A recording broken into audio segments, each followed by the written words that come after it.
and good morning, and welcome to Miracle Television. My name is Max Heard, and I'm here with Stuart Gilby this morning. Good morning. So, I just wanted to say first off that today, hang on a moment. Sorry. One sec.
Okay, so sorry about that.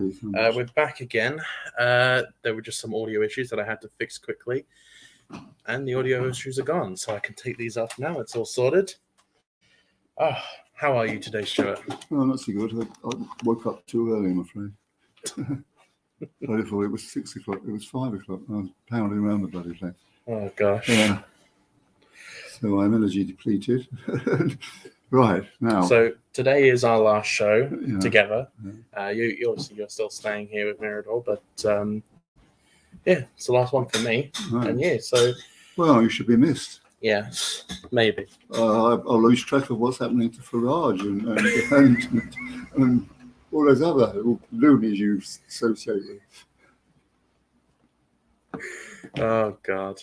Well, let's have a look at what's... So we've got... See what the papers are saying. We've got the headlines. Do you want to go through the Financial Times headline first? I'm not sure I can read. I'll read them this way. Would you want to do the Financial Times first? Financial Times. Health bosses cannot guarantee patient safety in ambulance strike. Now, this really does mesh in with various other papers, as you will soon hear.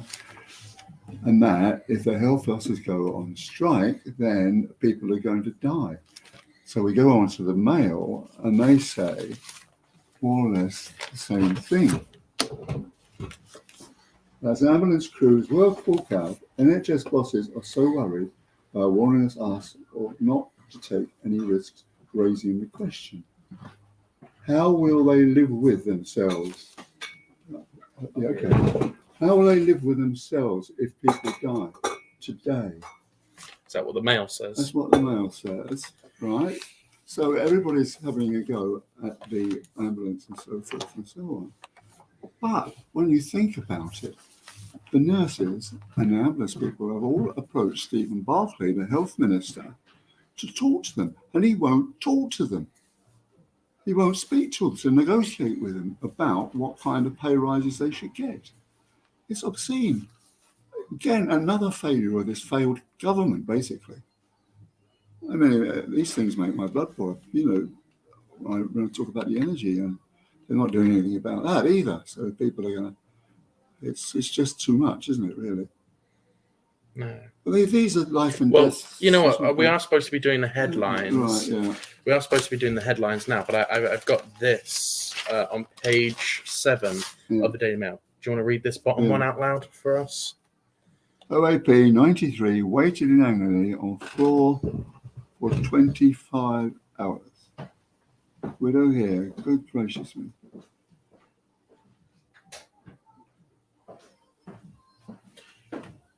So could you read that again? Yeah. OAP 93 waited in agony on floor for 25 hours. Before an ambulance arrived. Yes. And then she doesn't seem to get very good treatment. It's just awful. I think all this, it does harm. I didn't know, it wasn't like then, but it's the great general strike now.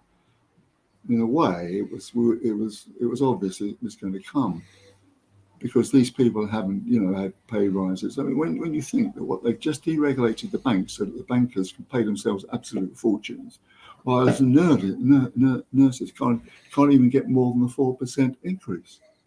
I mean, the country shouldn't be living like this, should it? No, not a first world country. No, not a country like ours. I don't know why we're having all these it's the troubles. same the old world over. It's the rich that get it's the poor. Well, the problem with giving everyone a pay rise is you give everyone more money, which causes more inflation. Yeah. More inflation means you have to give everyone more money, which causes more inflation. That's which means you have to give everyone more money, which causes it's a constant cycle. That was the trust position. Giving them money means giving them a tax cut. They've got more money, so they stoke inflation because they get the money and they're going to spend it, stoking up inflation. I mean, Rishi Sunak is very big about this. He says that we can't give all these pay rises because until we've conquered inflation. We won't conquer inflation for another 5 years at least, I reckon. Well, minimum. I think most of the experts would just say it's probably going to start coming down middle of next year. But as you say, other people say maybe. Don't know. So I really don't know. I don't think anybody knows. But I think that's the issue with our government. I don't think anyone knows. As far as I see it, I think the rail people are behaving very badly. Yes. Because their wages really are not that awful, are they? No, and I view not all strikes as equal. Mm. Like, I don't care one bit about the rail companies. Obviously, I care about nurses and their pay. But poor working conditions in the NHS, I understand that. Poor working conditions for the rail companies, just shut up already, honestly. And they're purposely doing the strikes through Christmas. It's causing people to lose business because a lot of people go to towns to do Christmas shopping. Like, you would get the train up to Brighton, probably, as I would. Trains are on strike. Yeah. There's no point. Well, you can't post a letter because they're on strike. Yes. You can't be ill because they're on strike. You can't. School. So who's on strike? You can't go to a school. You can't go to the only place you can go to the pubs. And in this town, that's diminishing at rate or not. So who's on strike? The trains are on strike. Nurses, ambulance drivers, teachers, Ofsted school inspectors are on strike. They can. Oh God, that's infuriating. Post office are on strike. No, this is who else are on strike? Well, I think the you notice how it's never manual labourers going on strike. Well, they're all freelance, aren't they? Yeah. They The reason that the train companies go on strike is because they can. Is because their government's subsidised to a huge amount. It doesn't matter. We're just going to get more money from the government every year, so it doesn't matter to them. And they're unionised. That's the other problem, isn't it? Yeah. So they have to go with the herd, basically. I remember back in the days when the print unions, they used to hold the paper to ransom, saying, we are going to strike, so you won't sell any copies. No bloody rhyme or reason to it. So do people make their own prints? Well, you couldn't print this thing by yourself. You couldn't? No, not really. You'll be returning to sort of hot metal press, wouldn't you? Which would be ridiculous. But I think in it, you see that the bargaining thing is what's stopping it now. Steve Barclay doesn't seem a very nice person at all, and not very, very good at his job. But his argument, I suppose, is that we just can't give everybody a rate. Well, they are asking a lot of money, aren't they? What is it, 19% increase? Yeah, which they say is reasonable. Yeah. Well, what is reasonable? This is the answer. But giving them a measly 4%, after all they've done in the panic and old folk zones and all that, seems to me to be very, very obscene. It's not. The train driver's different. I think they can actually, they're taking liberties really. They're arguing far too much. Yeah, no, I agree with you. Not all the strikes are equal. I can Mhm. sympathise, definitely. I can sympathise with the nurses. I cannot sympathise whatsoever with the train drivers who are going on strike, who make 55,000 a year. Do they really? Yeah, train drivers make a hell of a lot of money. I thought it was 46, not 55. So you get different figures all the time, don't you? Yeah, but even 45, what you just said, that's still a lot. Of course it is. Well, for what you might call the working class person, yes. Yeah. Yeah. And train drivers, you don't have to have any sort of special ability. It's not a skill. It's pushing a lever and updating times of when you're going to be at the next train station. Sure. Yeah. It's a easy job. I've actually been thinking about becoming a train driver because it's so easy. It's a cushy job, is what it is. Yeah. You don't really have to worry all that much. But it's ridiculous. But So we'll see what other papers are saying. So we have here the Metro. Yeah.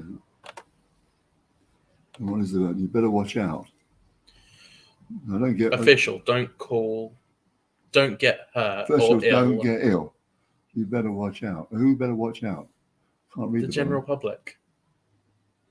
Yeah. It says official says don't get hurt or ill. You better watch out is their headline. Yeah. So that's from the Metro. So they're saying you might not get treatment or you not be attended to. No, well, we got that story here. 93-year-old woman waits in agony on the floor for 25 hours. Yeah. Because an ambulance didn't show up. What was it in the Mail a couple of weeks ago? It said, if you fall, ambulance unlikely. Yeah. So you've done that. Air strikes. Okay, Safety at so risk. Yeah. It's all the same thing, isn't it? We got from the NHS strikes, safety at risk as A&E units declare crises. Well, I think there's a certain follow my leader of this. If those guys at the railways get so much, why shouldn't we get so much? And ta-da, ta-da, ta-da, ta-da, and it reverberates around all the kind of thing. Well, if they've gone on the strike and they've got a bit of money, well, why can't we? And it's like, maybe it's just sort of like the banking, just get as much as you can. Well, my mum's a nurse, but she won't go on strike because she works for a private company. Oh, yeah. So you would think private companies, nurses would get a lot more money. Damn right they would. You would think with the nurses, that is. Yeah. Not really. Yeah, I went private. Went about a year ago, 2 years ago. I did the same. And I went private, and it's a Spear up in Hastings.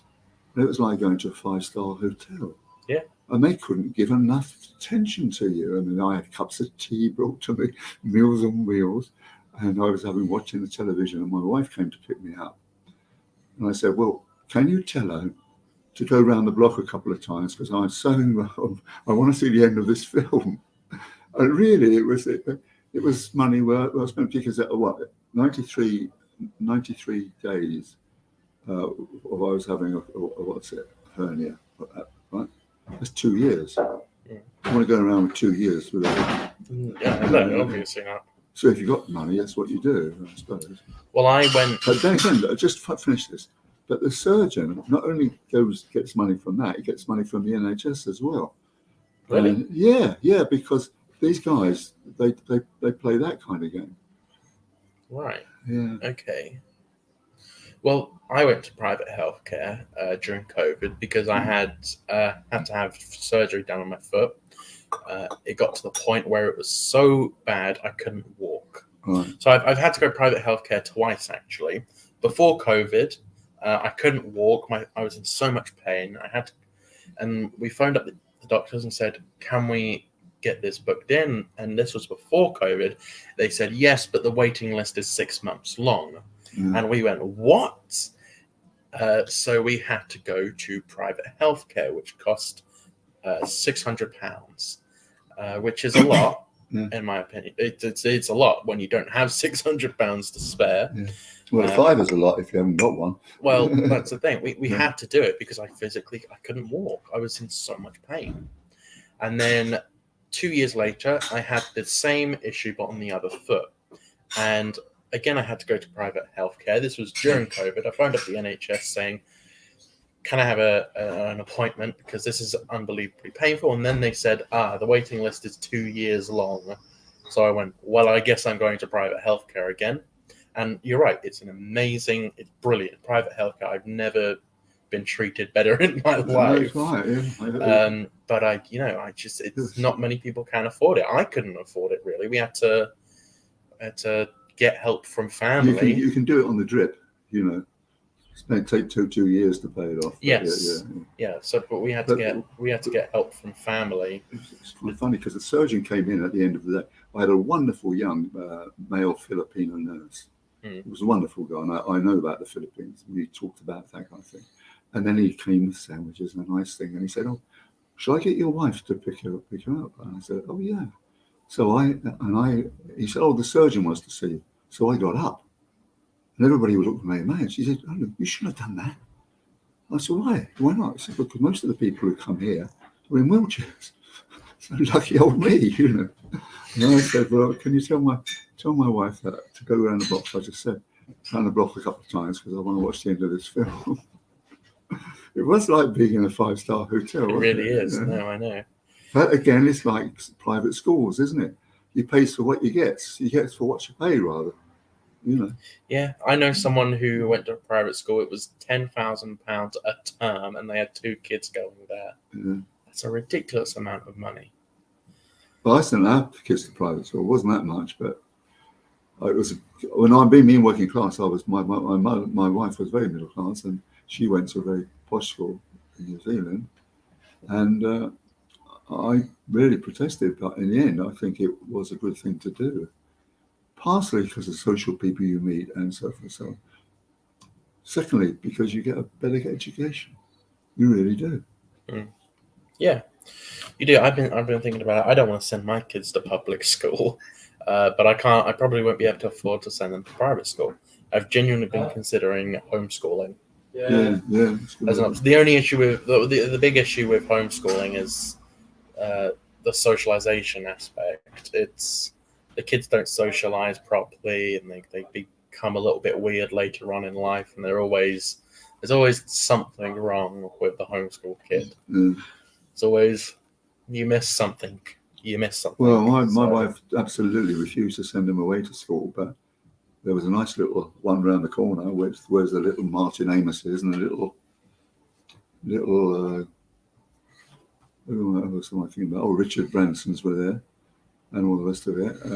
My granddad got a scholarship to a boarding school, private boarding school, one of the best at the time. I can't remember where it is. I don't know if it exists anymore. I think it does. I'll have to look what it is, but he got a scholarship there. He's the only one who's ever gone to any sort of private school in our family. Well, the rest of my stepbrothers and sisters, they all went to Belfield Secondary Modern and left when they were 15. So, but I mean, for my girls, it's done them very well. Look, our money's well spent. My youngest daughter is a care worker in Brighton. My middle daughter got a first in geography and the MSc in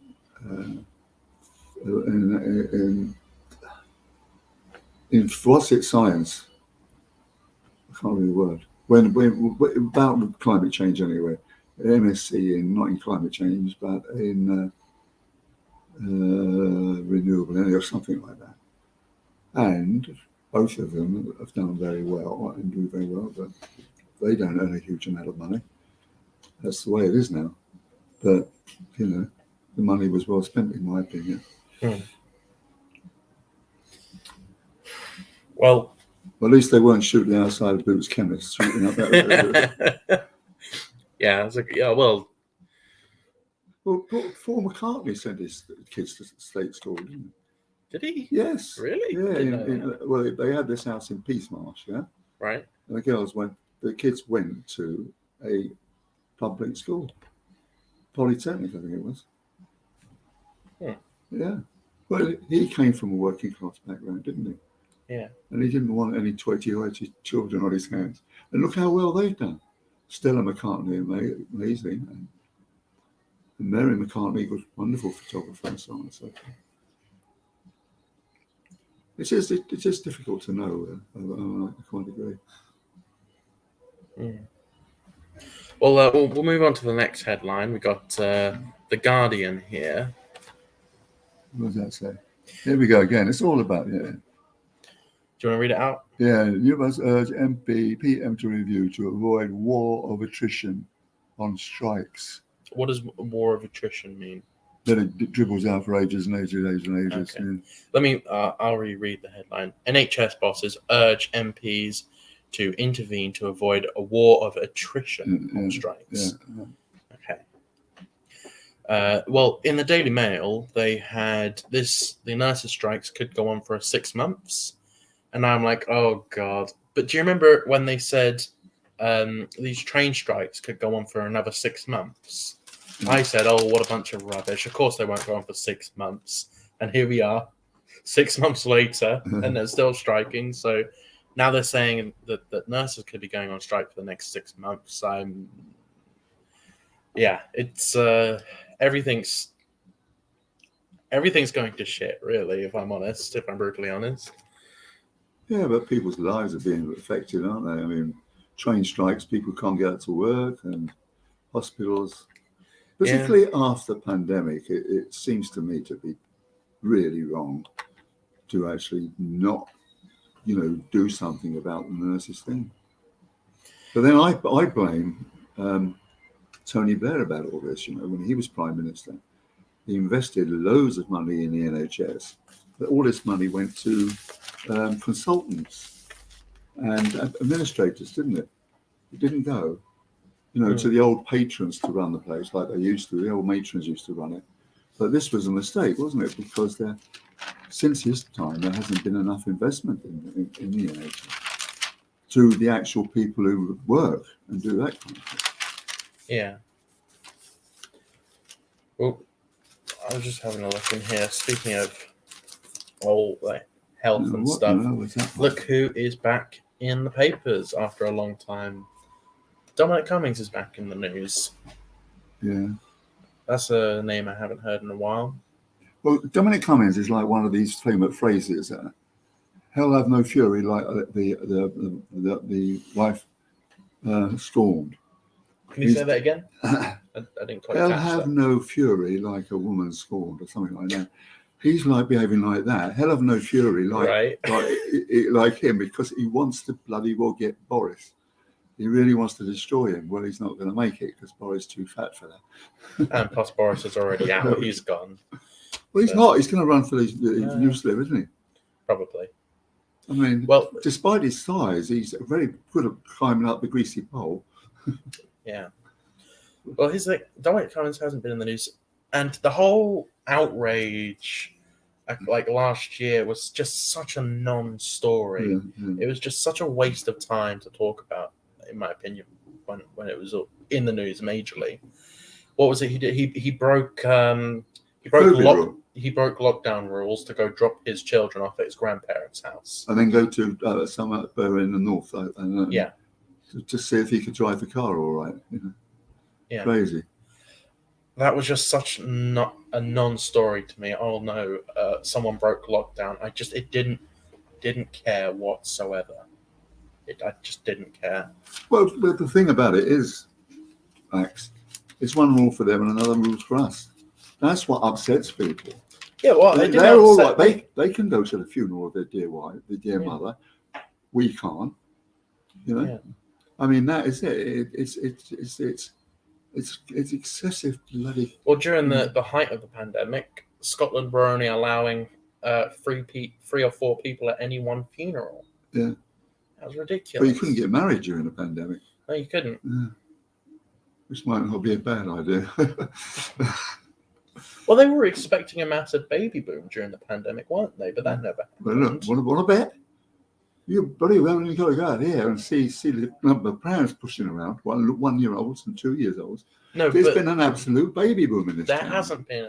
There most in this certainly town, has. I'm talking nationally. We were expecting a massive baby boom because people were stuck at home during lockdown, and there's only really one thing to do during lockdown if you're with your partner. And one is to drink, and the other one is to Yeah. have children. Yeah.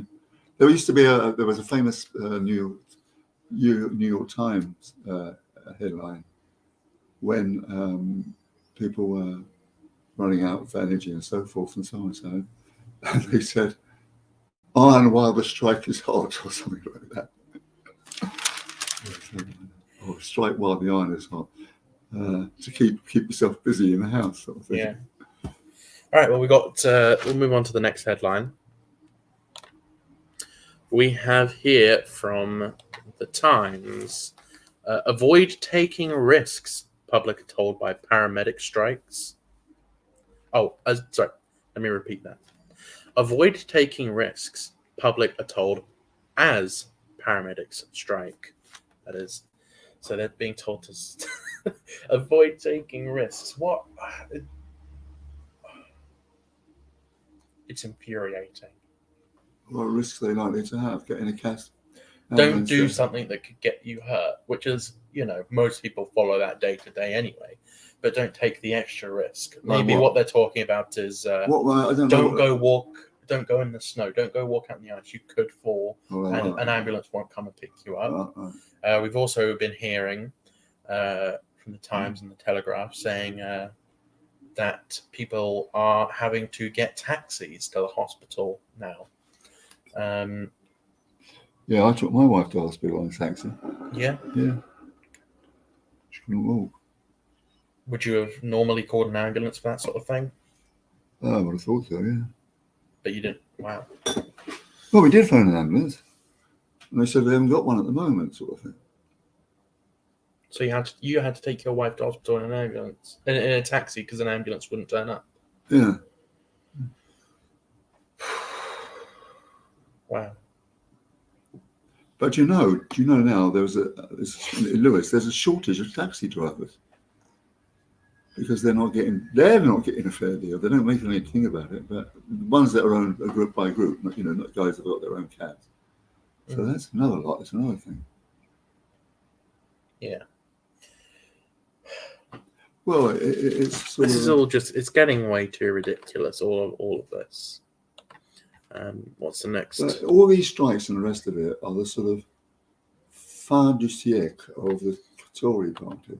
The what? Sorry. End of an era. Right? Mm-hmm. Look at all the things that they're tired. At the end of an era, you're tired. You've had enough. Yeah. That's it. And I think that they've probably reached that situation now because they're making mistakes all the time. They're doing all kinds of things wrong. And as I have always said, to you, is that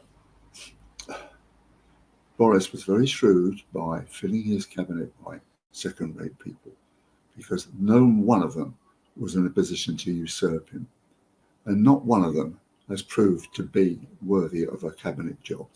So recently, I've been trying to look into a politician. What do you know about Enoch Powell? Well, I told you that I know about Enoch Powell. Yeah. Yeah. But it was very brief though. What do you think about Enoch Powell? Well, Enoch Powell, I got to know him actually because he was a Northern Ireland correspondent where he got booted out. You actually knew him?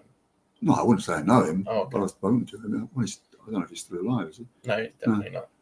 Right. Well, what happened when he was getting beyond the pale with the Conservatives? He got a job in Northern Ireland with the Protestants, and his main theme to platform is that he was going to about the black people, that there would be rivers of blood when all these people come to our home, our country, and the rest of it.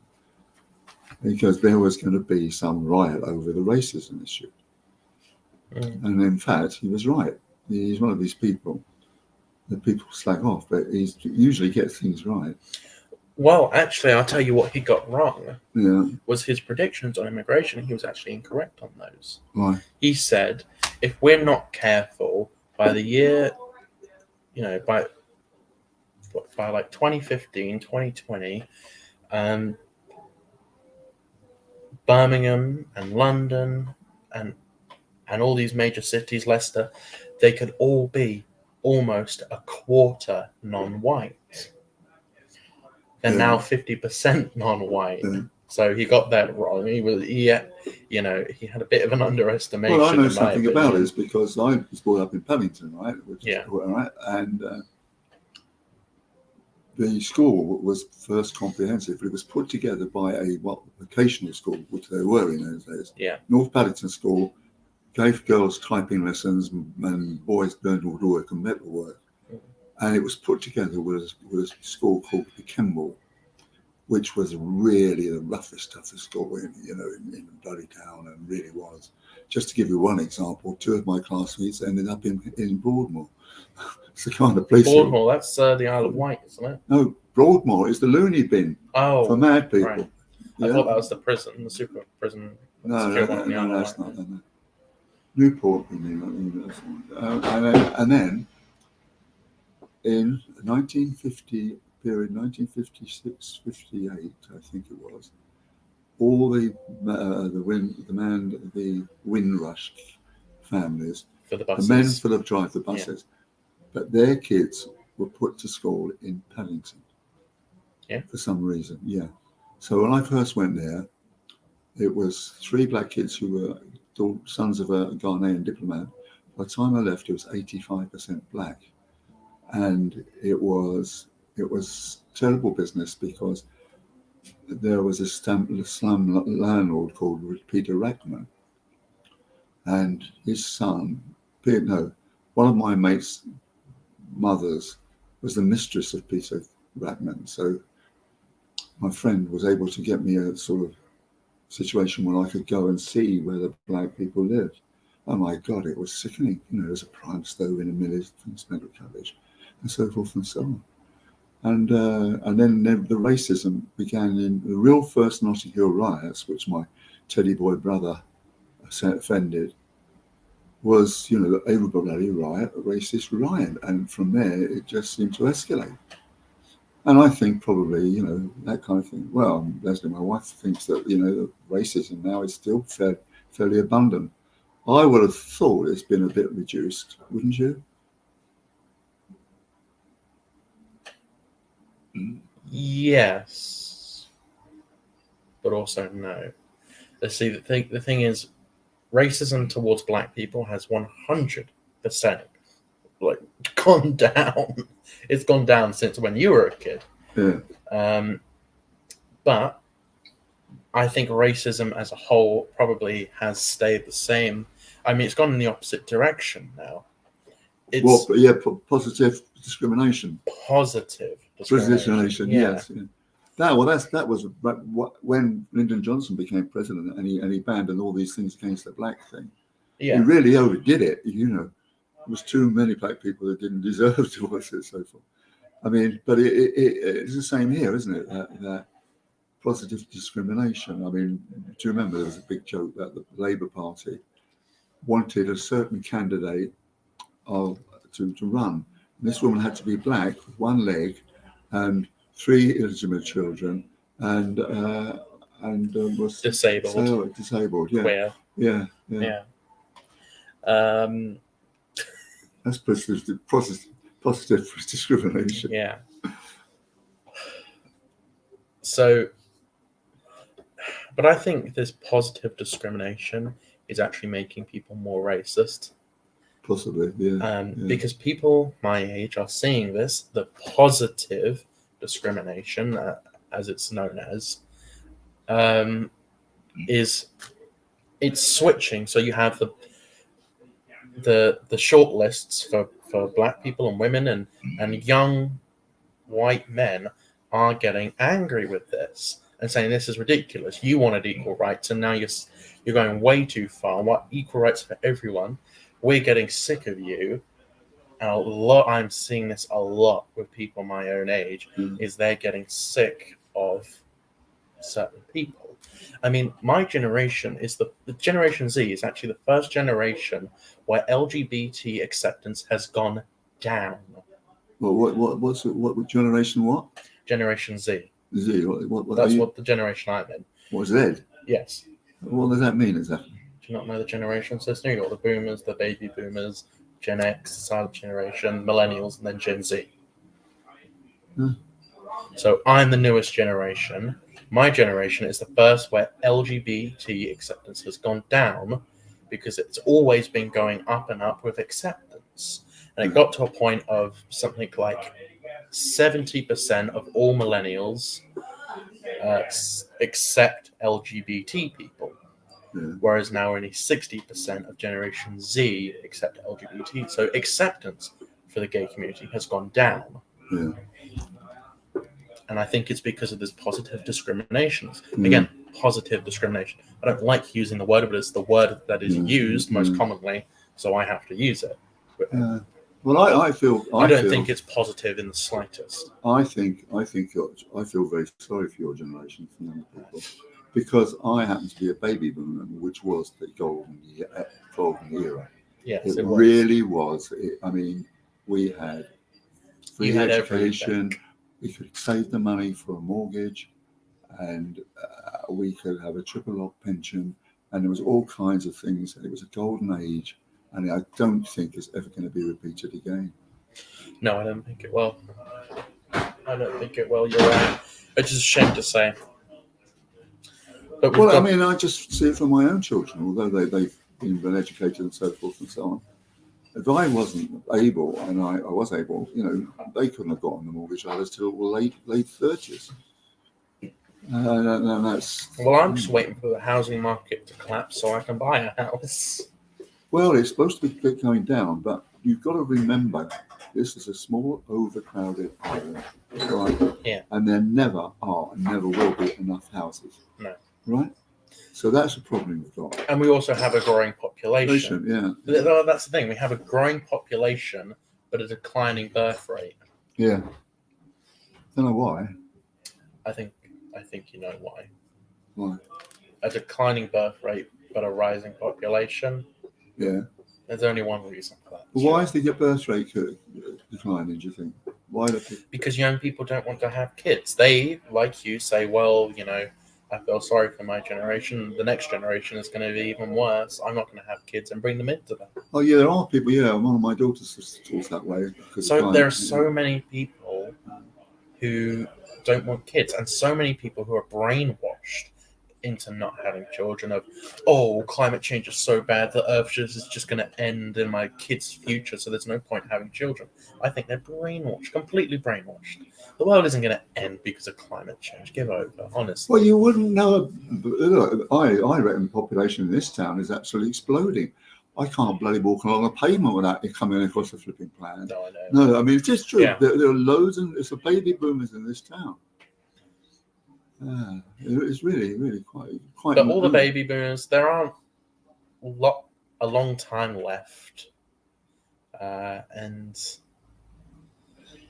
I don't know what's going to happen with your houses. I guess you're going to either sell them or give them to your kids. I've given them to my kids. Well, you already have. Yeah. But why? Most of the other people who own the houses here. Yeah. Well, yeah. It's difficult. I was able to do it, lucky old me. But I mean, a lot of people aren't, are they? When we get back to this conversation we're having here about the Lewis nationalism. Yeah. Yeah, my arcades can't get in the mortgages. All these DFLs coming down here, filling the houses. Well, they don't have the right to it, do they? No, I know. Well, we were having a discussion about this yesterday, and I said I'm sympathetic to that point. I've lived in my village all of my life, and you said, you've been around the world, and everyone in their small towns think they're special, but none of them are. Right? Here's the thing. I agree with you. For where I live, I'm not special. And I don't have a birthright to that town just because I was born there. No. And I agree with that. I don't have a right to live there. But people say, you think you're so special. No, I don't think I'm so special because I was born there. It's special to me because I was born there. I don't care if you think it's special or not special. Well, It's special to me because I was born there, lived my entire life there. I would like to continue to live there and raise my kids there. But people do come down from London, can't get on the mortgage ladder, and I will have to probably, if I don't make enough money, live on a council estate in somewhere a lot worse, which is a real shame because it'll be a worse future for my kids. And that's how I'm thinking about it. It's my kids' future. And there is a lot of resentment from people from down from London, and I do understand why. And I understand your argument as well. I'm sympathetic to both sides. Yeah, people come down here, want to buy a house. Well, who's going to stop? Why should they stop them? I mean, no, I'm not saying we should stop. I mean, I've heard people say, like, the DFLs down here are bringing lots of money to the house, right? Yeah, and also, which is true. They're trying to fill the schools, and the schools, once the school goes, say in a little village or a little town, then you're buggered, because the school is the main point of the town, right? Yeah. Isn't it, really? I do, it's very difficult times for young people. It is. I certainly can't get on the mortgage ladder for a long, long time unless I have a very good job, which I hope I will have a very good job, but not everyone will be as lucky as me. Mm-hmm. But I'm sympathetic to both sides of the argument with the down from Londoners. But, no, I think there is the people here think that, or certain people think that there is in this town for some reason. Not if they lived here, but if they sort of been posh people here, they have a sort of right of expectation somehow, speciality of expectation that they come down here and put the kids in the school and brings money in. So it's very difficult to get. Shall we finish up the headlines and then we'll go to a clip eventually? But we'll finish up the headlines. The next one here from The Sun. As unions cripple the NHS, strikes hit Britain. It says, don't use your car, don't go for a run, don't play sports, don't get drunk, and don't have fun. That is the headline from The Sun. Obviously a little bit tongue-in-cheek, but that's what's from The Sun this morning. What do you think about that? I think that anything that a Murdoch paper publishes is trite and nonsense and rubbish. Well, I know you think that, yeah. Well, you know my views on Murdoch. I do know your views on Murdoch. Mind you. You're his number one fan, right? Well, I wouldn't say that, but one of my friends, my best friends, who is editor of the Sunday Times, comes from Lewis. Yeah. And she sort of puts up with it, so she can, I suppose I can. But I'm hoping she's going to come on and talk to us. Yeah, that'd be nice. Yeah. Well, we got here the next headline, the Daily Star. Wrap yourselves in cotton wool. Official government guidance to survive the ambulance strike. Wrap yourselves in cotton wool. Again, bit of a tongue-in-cheek headline from the Daily Star.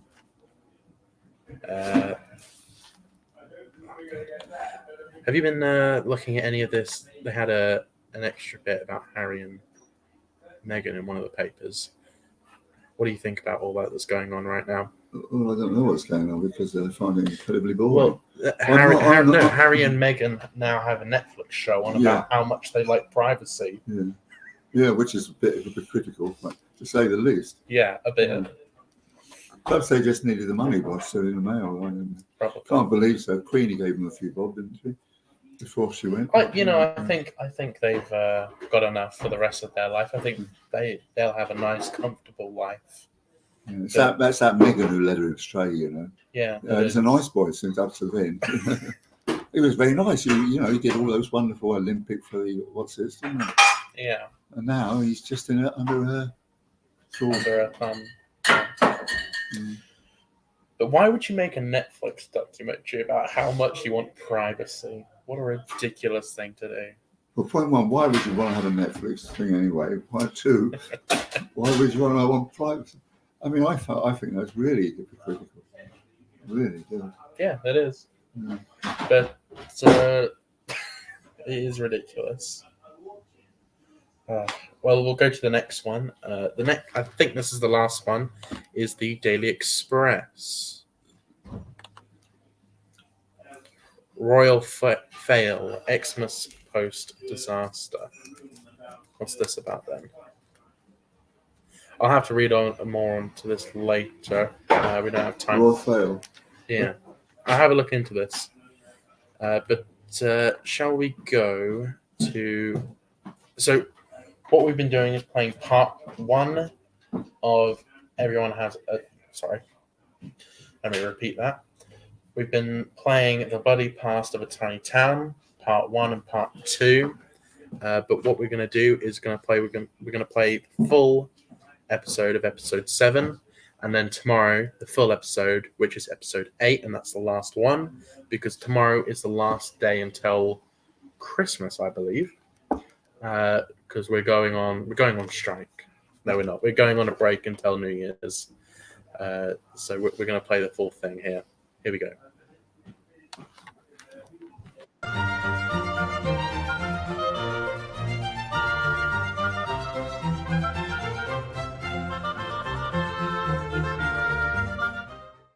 In the centre of Lewes is a war memorial, a monument to the dead of 2 world wars. It's the centre of the huge bonfire celebrations in Lewes on November the 5th.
In the centre of Lewes is a war memorial, a monument to the dead of 2 world wars. It's the centre of the huge bonfire celebrations in Lewes on November the 5th. And of course, Remembrance Day services at various times of the year. But it also sits in the middle of an old square, which was surrounded by inns and hotels, the centre of social life in the town over almost 6 centuries. The White Hart we already talked about, but the Crown and the Star both have fascinating histories. The Star Inn was a luxurious hotel used by royalty and gentry from the 14th century, when it was an inn owned by the Southover Priory. Parts of it are still there, disguised now as Lewes Town Hall. The inn was originally used to shelter pilgrims travelling to either Canterbury or Chichester, but it soon outgrew its clientele, and especially after the priory was torn down. In the 16th century, it started to get a reputation for its fine cuisine. By the mid-1600s, bishops and poets were praising it for its food and wine. There was, of course, the Black Spot in the time of Queen Anne, when the cellars were used as dungeons to hold some of the martyrs as prisoners, as they waited to be burned at the stake. By the mid-1700s, it was the scene of social gaiety. A monthly supper and ball were held each month throughout the winter, and the Prince Regent used it to hold dinner parties after attending the Lewes races. It is also said the Prince used it for other purposes, meeting young ladies there incognito, presumably for affairs of the heart. In the late 1800s, its clientele had changed, and it was the farm owners who held sway. Their weekly market luncheons were used for heavy social activity until eventually the premises were bought by Lewes Council. They turned it into a town hall late in the 19th century, and this it still is. But the changes have been considerable, and the present town hall is barely recognisable from the outside as the great inn which housed the social elite of Lewes. But the town hall is still a centre of social life, used for parties and dinner dances, and important civic events, such as the exhibition featuring the Rodin statue, The Kiss.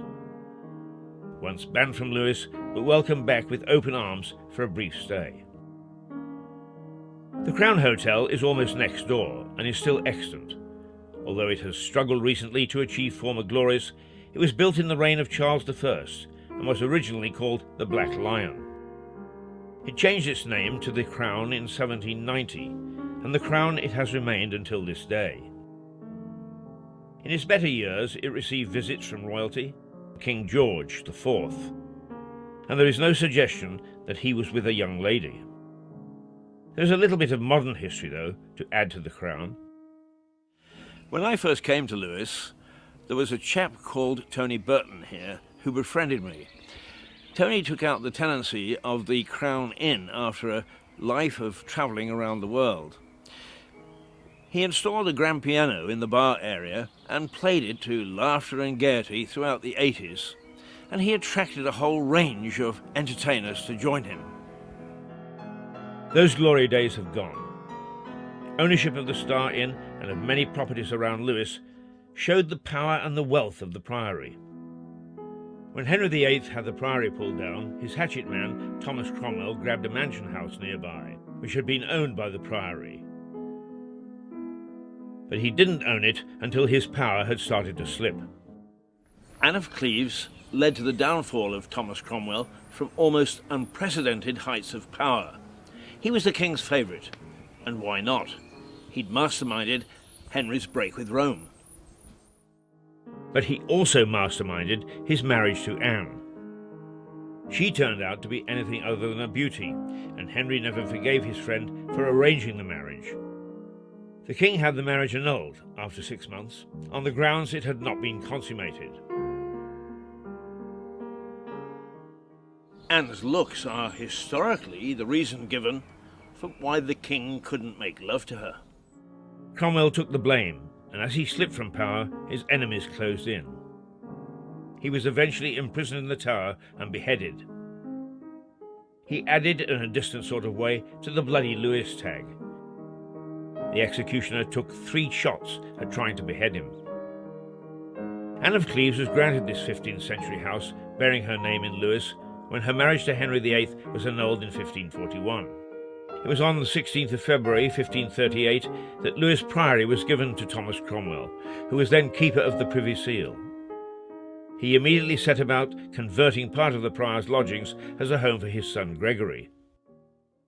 At the dissolution of the monasteries, Thomas Cromwell, who was Henry's chief advisor, had his beady eye on the land of Lewes Priory, as it was one of the richest and largest priories in the country. Now, he also wanted to set up a household in this area, and in fact his son Gregory lived in the what was latterly known as the Lord's Place across the road. It was the old prior's lodgings. But he certainly became Lord of the Manor of Southover when he got all the Lewes Priory lands off of the Priory. Well, the Priory was closed down and demolished, and they did a pretty good job of that by banging posts underneath the foundations and setting fire to them to bring that down. So, as I say, Cromwell's had this as part of his portfolio of properties. So he sent Holbein out to the famous picture, of which we've got a copy out in the hall there, to do paintings of possible, which included Christine of Denmark, but also Anne of Cleves and her sister. Henry liked the picture, so said, right, okay, we'll go ahead with it. I suppose it was a bit of a like online dating in Tudor times. The painting was supposed to be a fairly good likeness of her. She has got fairly heavy eyelids. She tended to wear the heavy German style of clothes, which wasn't the sort of flighty sort of stuff, French stuff that Anne Boleyn and the likes would have worn. She was very pragmatic, in as much as she agreed to the annulment of the wedding, and because of that, and I don't know, it's been a bit of a long, circuitous way of getting around to it. To answer your question, the house here became part of the annulment settlement. Right.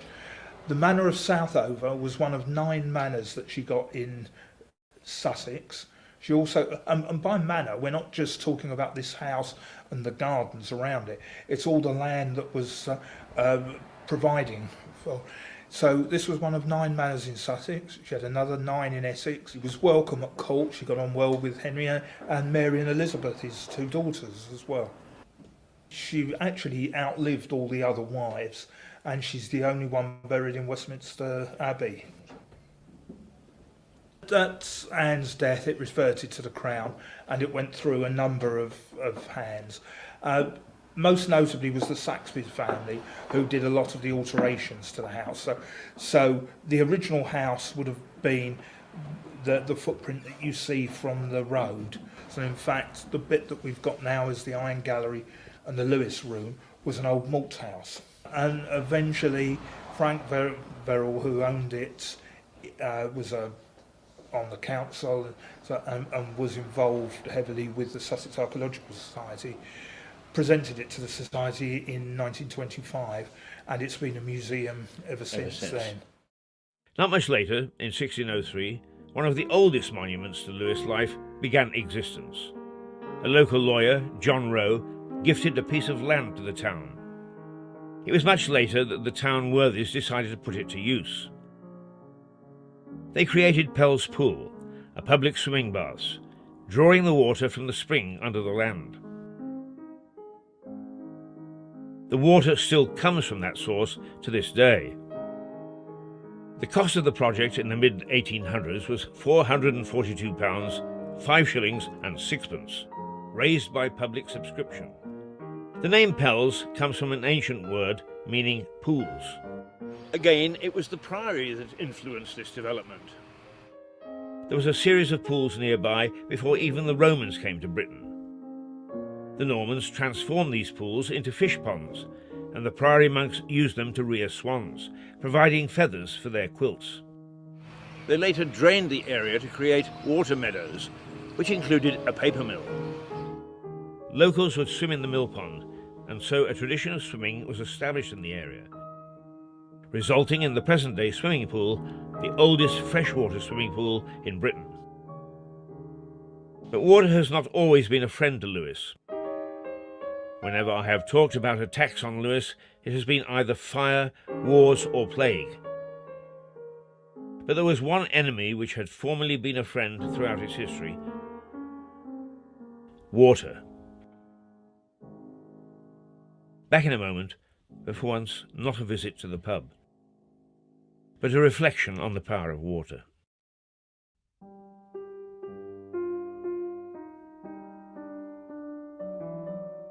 Lewes has always been subject to flooding, but the worst attack was in modern times, in fact, in the year 2000.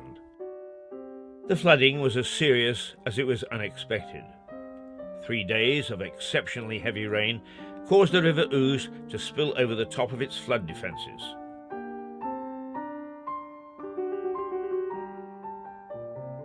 Southover, the area near to the Priory, flooded first. But the worst of the deluge swept into the town centre at about 9 o'clock that night.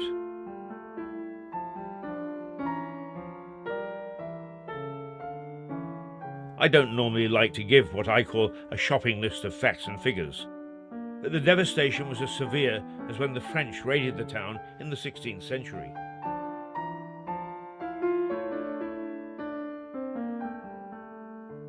Almost 900 properties were flooded, over 500 vehicles were wrecked, and the total cost came to £90 million. More than 1,000 people were displaced. The town was cut in half for 3 days. But the true spirit of Louisians was put on show that night. Homes were opened to the displaced. Elbow grease took over, and the task of repairing the town began almost immediately.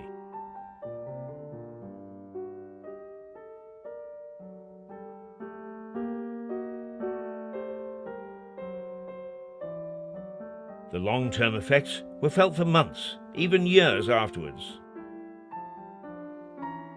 Another bloody chapter in the history of the town. Lewes is a town of little theatre, opera companies, bands and musical societies. The people get on with entertaining themselves. So when cinema disappeared from the high street in 1961, it was barely noticed. Nostalgia, yes, but mourning, no.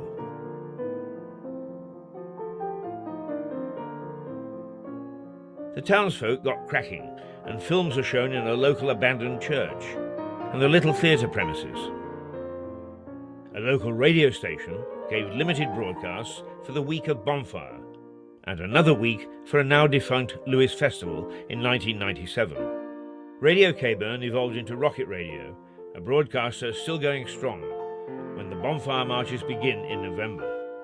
Then, as if by magic, with the development of blockbuster movies and multi-screen cinemas, the Last Picture Show became the first. A new 3-screen cinema opens its doors. But as you've heard me say several times in this series, this is Lewes, and nothing is ever what it seems. Guess where the cinema is located? No, not quite in one of the 63 pubs, but you're close. In an old storage warehouse owned by Harvey's Brewery. It could only happen in Lewes. Ta-ran-ta-ra! Quite wonderful, quite appropriate. Lewes is full of nostalgia, and previously I have told you about the importance of horse racing to Lewes. But equally, it is a railway town, and the railway has had a profound effect on the history of Lewes.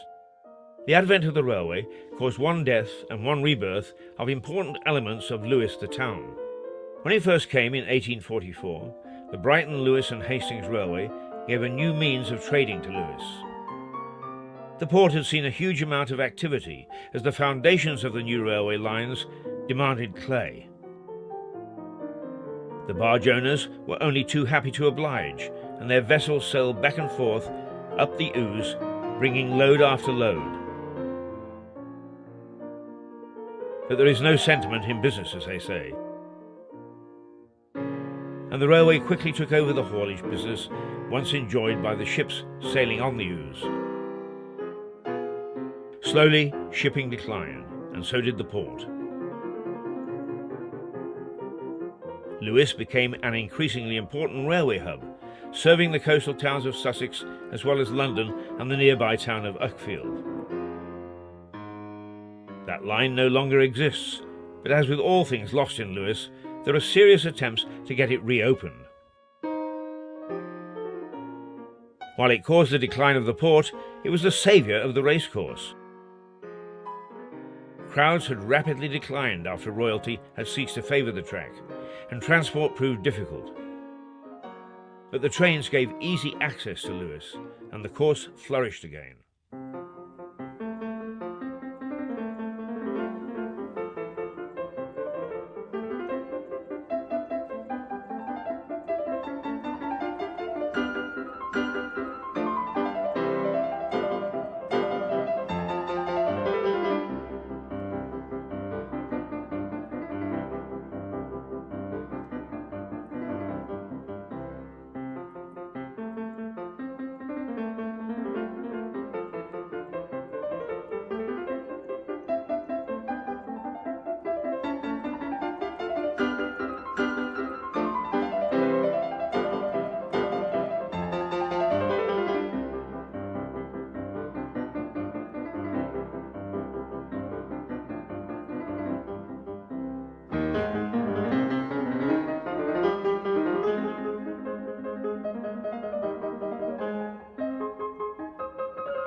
The recording of those races is almost as old as I am.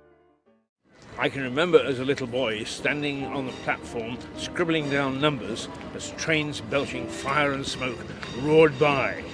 Well, those days have gone, but the importance of the routes emanating from Lewes have not. They are key transport systems linking the ports, major towns and the capital city with a ribbon of rail track, reaching out across the country, carrying people and goods. But the original network was much more ambitious than this. Trains have always been important to Lewes. And so, let me use the phrase again, this is Lewes and nostalgia reigns. Around the country, steam enthusiasts have saved miles of track and hundreds of steam engines for posterity. Lewes has done its bit by keeping the Bluebell Railway. The Bluebell, or to give it its proper name, the Lewes and East Grinstead Railway, ran between the two towns from 1877. It had 5 stations, but all of them were rural. The reason was that the railway was built to run near its benefactor, Lord Sheffield's estate, almost entirely for his own convenience.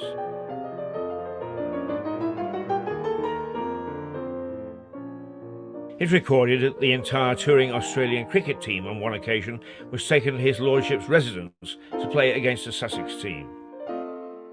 Now it's a showpiece of steam trains and puffer engines, clanking along its original route, carrying passengers and goods through wonderful scenery, from Lewes to the old coaching stop of East Grinstead.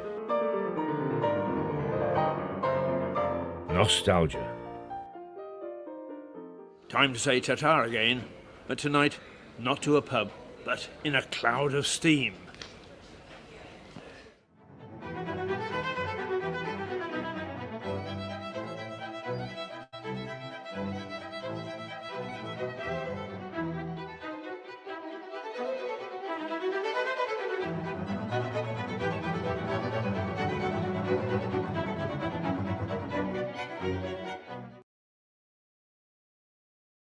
What are you going to do about that? Oh, well, it's fine.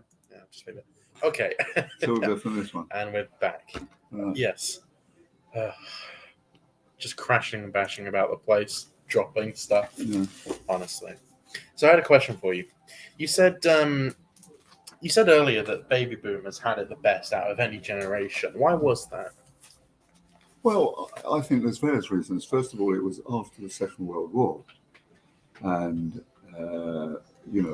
families had lots of struggles and so forth and so on. And then, strangely, by the early 60s, there's this great burst of affluence, which nobody could quite explain. I mean, do you remember? Well, you're too young to remember. Harold Wilson said to the country, Harold Macmillan, when he was Prime Minister, said, "You've never had it so good." And it seemed that the 60s was an extraordinary explosion of all kinds of cultural change and affluence and all kinds of things. And it would be difficult now to think what the cause was. That maybe when people just came back from the war and they somehow got rid of the austerity. And It was good times. yeah, but what caused this affluence it's always escaped me. I don't know. But then, it was very good to be alive. As I keep saying, particularly when in the late 60s, when I got into Sussex University, and that was like along with Brighton, it was like an epicenter of the swinging 60s. There was all kinds of amazing things. There was changes in music. Yeah, rock and roll was starting. Rock and roll and all that kind of thing, rock and roll, so forth. But there was also social change, the abolition of hanging, the homosexuality was not legal, and so forth, and all kinds of things. And it seems like a tremendous golden era where you can do anything you wanted to do, achieve anything you wanted to achieve.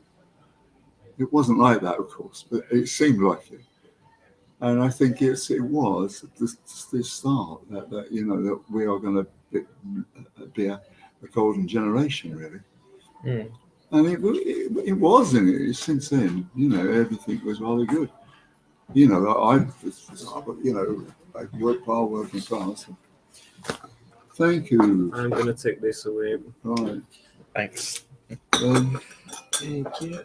Yeah, sorry, continue. Well, it was just 10 years of good times, really.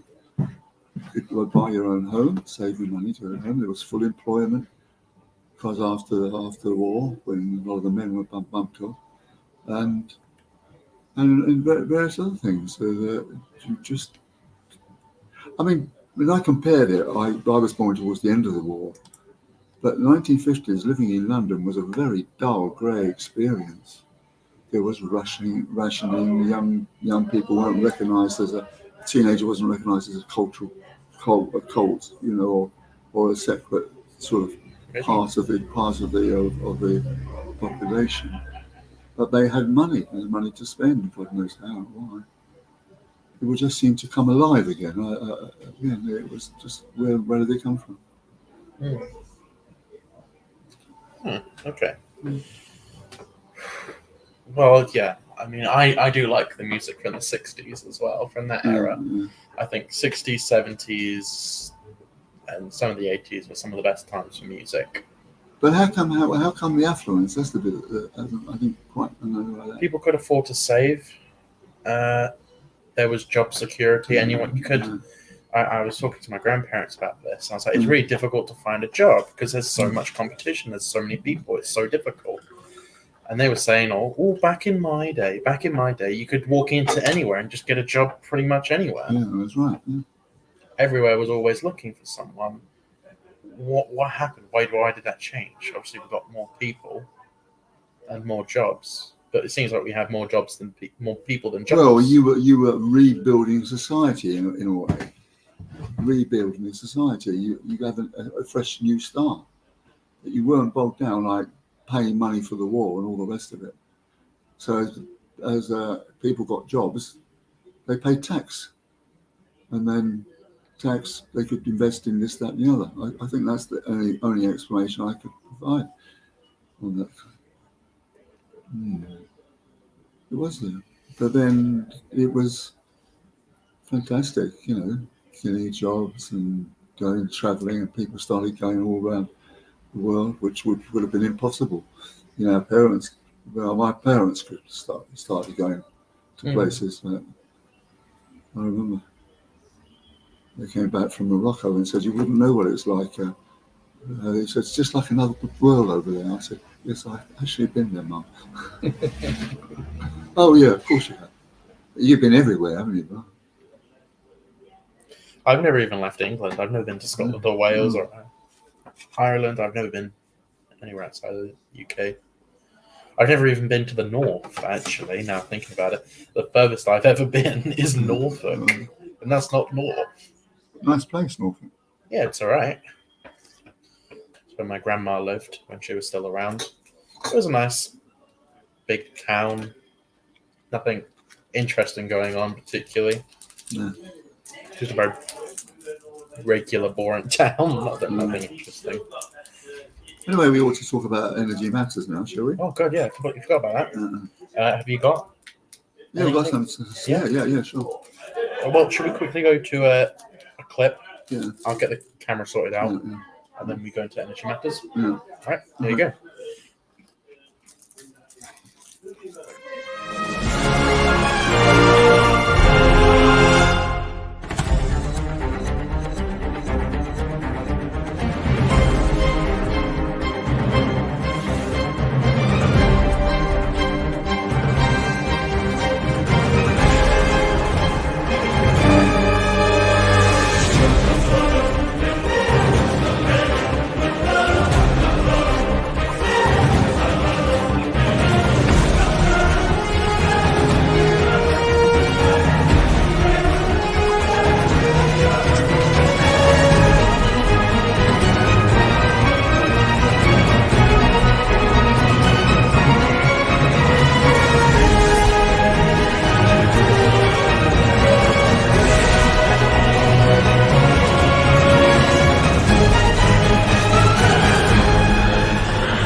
All right. Yeah.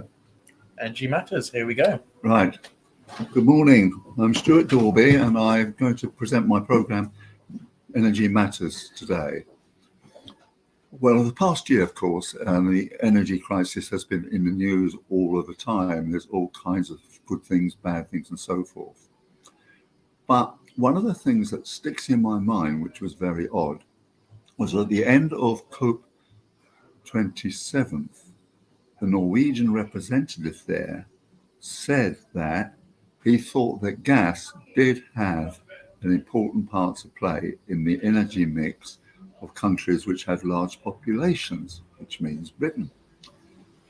And I found, why on earth would the Norwegians saying this? I know they've got a lot of gas, and I know that we buy 40% of our gas supply comes from Norway, but it's still bizarre, whatever, why he said that. And I came to the conclusion is that, like me, he is counterintuitive. By this I mean that while everybody is concerned about climate change and renewable energy and saying how good it is, how wonderful it is, and so forth and so on, the truth of the matter is, in Britain, for example, there is not enough, has not been enough investment in renewables energy to actually meet the energy mix. There's going to have to be a fossil fuels bridge. Hopefully, it would be a gas bridge because they're the least of the fossil fuels emitting fuels. If it's a coal one, which could be done, then it's going to be very, very messy.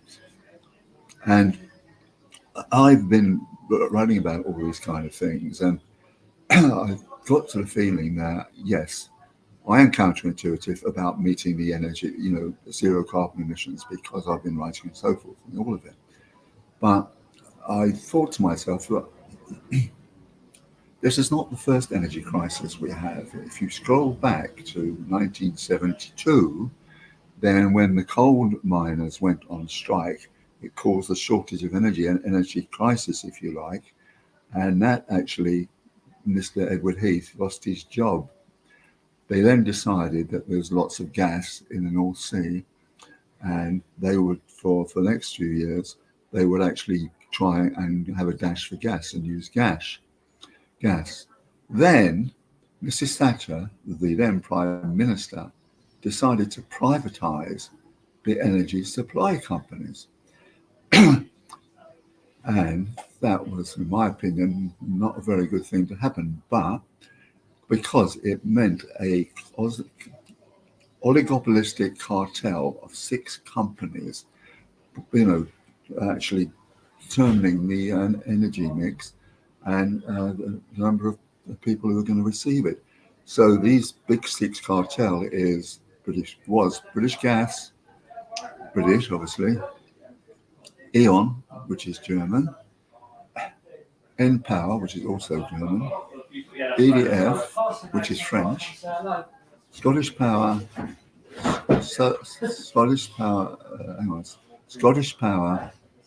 was run by Spaniards, I think, and SSE was, I think, mostly British. And these companies could just put there was no energy cap at that stage, and they set the energy prices just where they saw fit. And Ed Miliband, who was then leader of the Labour Party, he said that if he got to be Prime Minister, he would bring in an energy cap. Well, he didn't become Prime Minister because he didn't win the 2015 election. And that means that David Cameron became the Prime Minister. It was in a coalition, of course. And he got spooked by the idea of an energy cap. So he asked his Competitions and Mergers Authority, what should he do? And they had a look at all this, and they said, yes, you're right, the energy companies are ripping the consumers off to the tune of £1.4 billion a year. So what was the solution? Then the government or the insurer says they should actually get consumers to switch to cheaper providers. And they were all kinds of, there weren't any at the time, but they were all kinds of cowboys and chancellors and came up, and there were well over 50 companies which subscribed to the scheme. And for for a few years that they were doing this. But as the gas price went up, it turns out that these new companies, which were, for example, British Gas was offering a tariff of say £1,000 a year. Well, one of these cheaper companies would say we can do it for £800 a year. So when it came to gas price went in, these companies couldn't actually meet the targets which they had promised, and that meant 30 companies went bust. And time went on, and by 2020, Mrs. May decided, yes, there would be an energy cap. And the energy cap would be run by the Ofcom, the regulator, and the energy cap, the price by which suppliers had to, it's a ceiling which the suppliers had to obey. The energy cap was set twice a year, on October 1st, October, and April 1st. And what would happen is that the remaining companies, after ones at 30, they would try and set their prices just below the ceiling. And so it worked out like this, that in 2021, I think 2021, yes, I was telling all my friends and neighbours, September 21, that energy bills are going to go up in October, because I happen to know, partly because Martin Lewis kept saying it on the television, that is going to put the tariff up to about £1,941 for the average 3-bedroom house. And that went up on October 1st. And then it turned out, when we came round to April, Martin Lewis had said, and I'd said, that the cap is going to go up to £700, by £700. That would make it very close to £2,000. Now, for the average 3-bedroom house on a local estate, that would mean fuel poverty. Fuel poverty means after all their other bills are paid, they have to pay for the energy, and they haven't got enough money. So you've got fuel poverty, which means that people can either starve to death or freeze to death. And this went on, and then finally the government tried to do something about it. And I think Rishi Sunak said that we're going to actually give a particular. Where was I? So they said that. So the bill was now 20,000, but without telling everybody, the regulator changed the actual energy cap to 4 times a year, and it turns out that in October 21, the energy cap would probably go up by at least £800, which would take it to 3,500.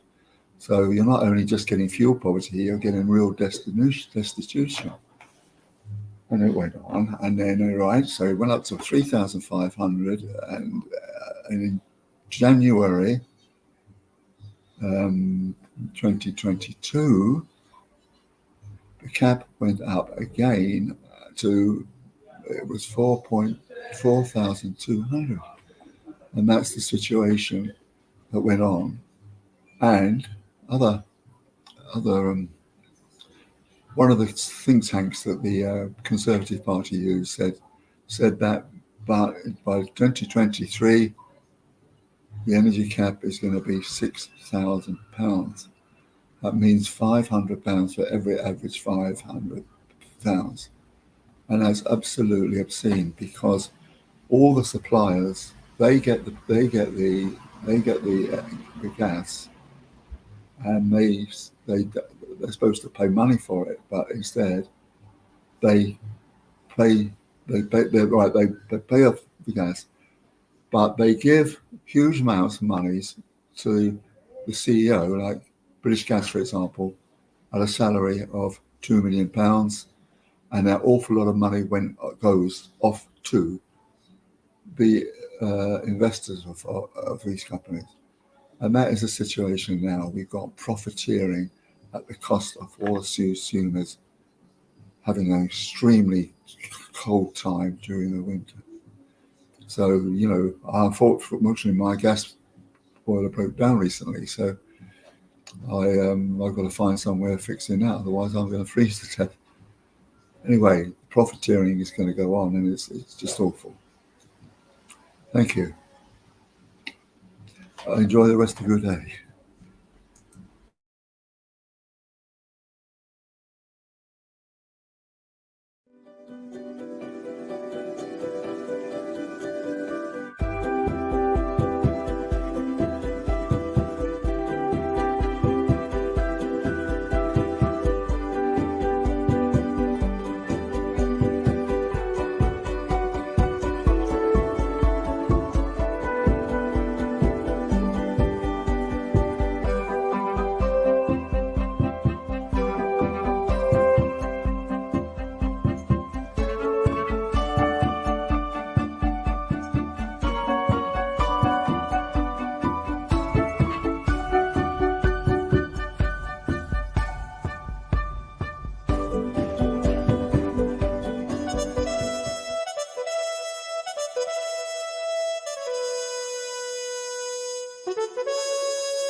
Okay, so we're back. That was a good energy matters there. Let's have a look at this to see if there's anything of interest in here about the energy thing. Well, there is. We've spoken about it today already, but I think it really does need to be said again. That is, an old age pensioner, 93-year-old, waited in agony on the floor for 25 hours waiting for an ambulance. This is. I mean, that's just a shockingly bad story. Like, It is. 25 hours she was on the floor for. Could you imagine? No, I can't. Awful. Well, what's in here today then? Not a lot, but No. I mean, they're all saying more or less the same thing. Yeah, most of the paper, all the papers Same, headlines exactly. have been the same. Yeah. Well, it's there's a crisis with a difference, isn't it? I mean, as we just said, already discussed, train drivers, you can really get angry about those because they're already there. But these people, when the Mr. What's his name, the Pro Chancellor, okay, has deregulated the city, so the bankers can pay themselves unbelievable amounts of money, whereas the poor nurses are offered a measly 4%. It's terrible, bloody hell. Because the nurses don't pay the government's salary. What do you mean? All their backing comes from big business and bankers specifically. So, of course, they're going to be more favourable to them. What, to the Conservatives? Yeah, the Conservatives are going to be more. Oh, yeah, sure.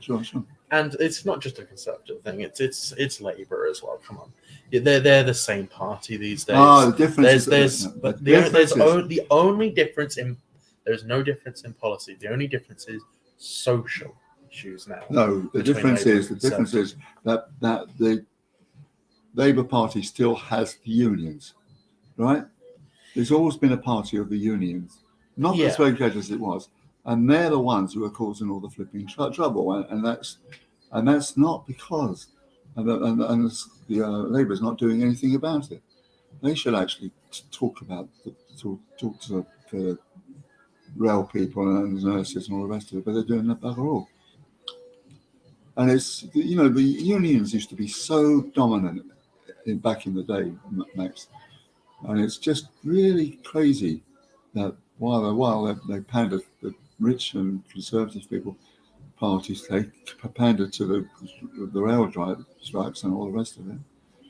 What's the Labour Party doing? Trying to be reining the railway workers and so on and so forth. I mean, the union has a general overall situation, doesn't it? of the unions. What do you mean? Well, I don't know what it's called. It's called the. Who is the boss of the thing that? Mike Lynch?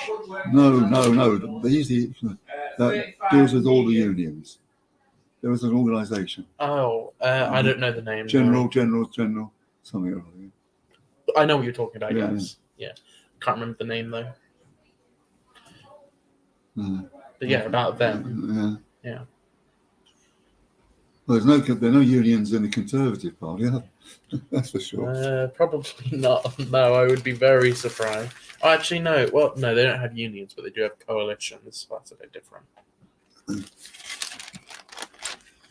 But, you know, I don't know. Everyone's going on strike during Christmas to give, like, a max effect.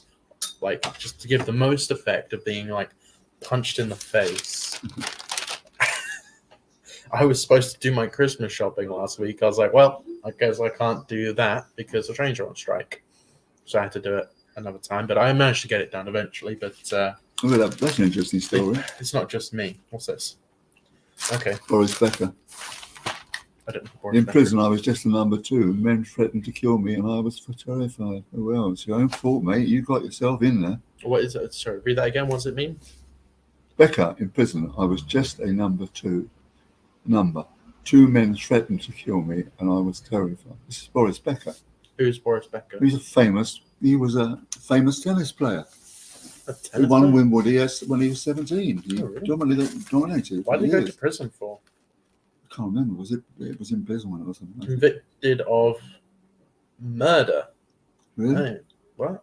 I didn't realise that. No, that can't be right. No, it can't be right. Shane tennis player last night described his.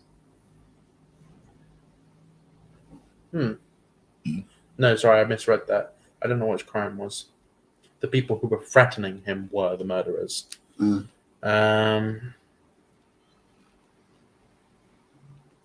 what did they actually get arrested for? I think it's embezzlement or fiddling with books or something like that. Oh, tax fraud? Whatever. I don't care about that. Wimbledon champion. Up to tell all interviews of German TV, he has been allowed home as a part of a early release scheme after serving 8 months of his 2.5-year sentence for hiding millions of pounds worth of assets during his bankruptcy proceedings. Oh. That's not really a terrible crime, Hang on a is it? minute. 2.5 million he hid of assets when he was going bankrupt. Mm. No, it's not a big deal. That's a bit of a harsh sentence. 2 years as well for fraud. Come on. I guess because he's famous, they have to make an example out of him. Yeah. And he's German, isn't he? We don't like Germans, do we? Over here. We don't like they're in the European Union. Well,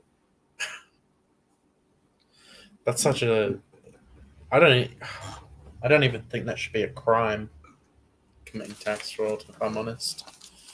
Well, it is. I mean, I know it is, but if I you've don't got think money, it should be. if you're domiciled here, you are obliged to actually pay taxes. Well, I believe that taxation is theft anyway. So How can it be theft? is it, first of all, is it optional? What happens if you don't pay taxes? The police come to put you in prison for 2.5 years, as we've just read. Taxes are there so that governments can support the NHS and do so forth and so on. It's the governments that are doing the wrong things. They're taxing people, yes, but they're not spending the money on the right. I say I pay a high level of tax, right? Yes. And I said I don't mind that if it was going to the proper thing. But it never But I do does. mind if it's But going. it doesn't go to the proper thing, does it? Well, that is the whole point I'm trying to make. And I don't think it ever will go to the right place. And that's the point I'm trying to make. That get rid of the whole. Get rid of it. Just get rid of it. It never goes to the right place. It never has, and it never will. Well, you can't go without taxes. I mean, what does the government do? It's supposed to run the country with money. You can't just say, get rid of taxes. You can't. Well, I can, and I do. I think the majority of things should be privatized. Or I think the maximum tax rate should be a very small amount. like no more than 10% for the highest tax rate. Well, what you should do is, well, look, it's a numbers game, you're right. There's not that many people who pay a very, very high rate of tax. What bracket are you in? You said 40% tax rate? Oh, Are you in? Yeah, Yeah. I think. God. So 40% of your money is going. No, 40% of some of my money. What? You know, my right. I first of all get the allowance, right? 12.5. Right. Then I pay 20% up to, I think it's something like, it was 35,000, wasn't it? A bit more than that now, whatever it is, 40,000, yeah? Mm-hmm. Then when my tax rate goes up to 40%. But I'm happy to provide it if it would go to the national health. I'm not happy if it was going to sort of improve the Trident bomb, you know. Do you think it goes to the right places now? No. Do you think it ever will go to the right places? Hopefully. And in your lifetime? Well, I live in my hope, really. Don't know. It depends who gets to be. We just need a government that's capable. And then, you know, it doesn't look like Keir Starmer is probably very capable. But who was, in your opinion, the last good politician? What do you mean, good politician? Well, none of them are any good. No, I know. But none of them are the good. least worst politician. When was the last time we had the least worst politician? Least worst politician? I don't really know. I think that, as in running the country. So you don't have much to choose from. I think Tony Blair was a good prime minister. Yeah, I think he was. I'm not a socialist, of course. Strongly disagree with that. I strongly disagree with that. Right. I'll go into it in a minute. We're going to go to a clip quickly, okay? Yeah, right.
And we're back.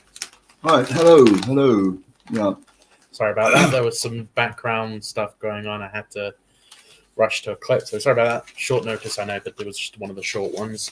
Don't cover your face when you read it. So we got a story here from the Financial Times. Well, we think we have got a story, but we don't understand it. This is one of their big reels, which is reads, which is a very, very good page. It's extraordinary kind of stuff they come up with. Now, this one says the Great Green Office Crunch. Now, what does it say? Right. New environmental regulations are being applied to a commercial real estate sector still reeling from the pandemic. With companies keen to jettison space, will these stricter rules lead to zombie buildings? What on earth is a zombie building? I mean, I thought I was a reasonably intelligent person, but that's got me. I can't. What's a zombie building mean? Oh dear.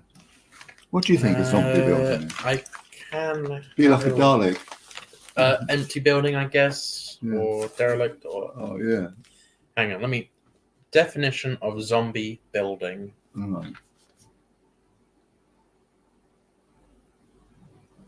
Here, do you want to read that out loud? Can be. Out loud. Oh. Can be defined as vacant, deteriorated, small homes whose owners are behind on their mortgage payments. These property symptoms are of the effects of the foreclosure crisis in neighbourhoods throughout the city. Okay, so that's the definition of zombie homes or zombie buildings. Yeah. Okay, that makes sense. That's I thought it meant abandoned or derelict or whatever. Yeah.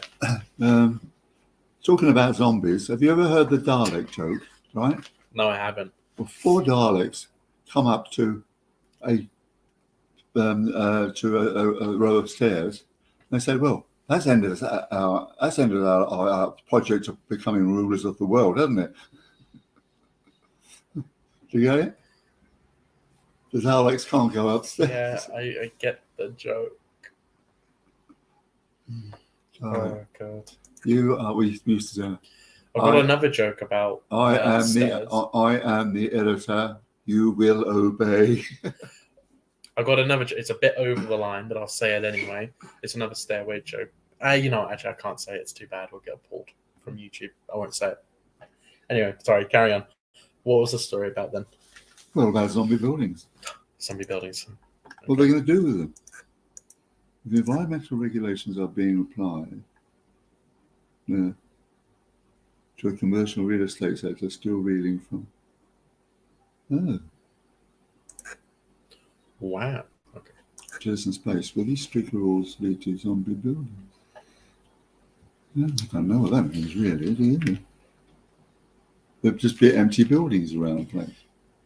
Yeah, What is I that- know. I what- doubt there are really many empty buildings around the place, apart from up the north. At least, well, there are no abandoned buildings around here, really. They're all full. Well, what I mean, what will new environmental regulations have been applied? So the zombie buildings must be looked after, I suppose. Or torn down and Yeah. made more sustainably. Yeah. I don't really know. What is a sustainable business one? One that lasts for 100 years. Yeah. You know what I've never understood is why Americans build their houses so terribly. They don't build them to last. Mm.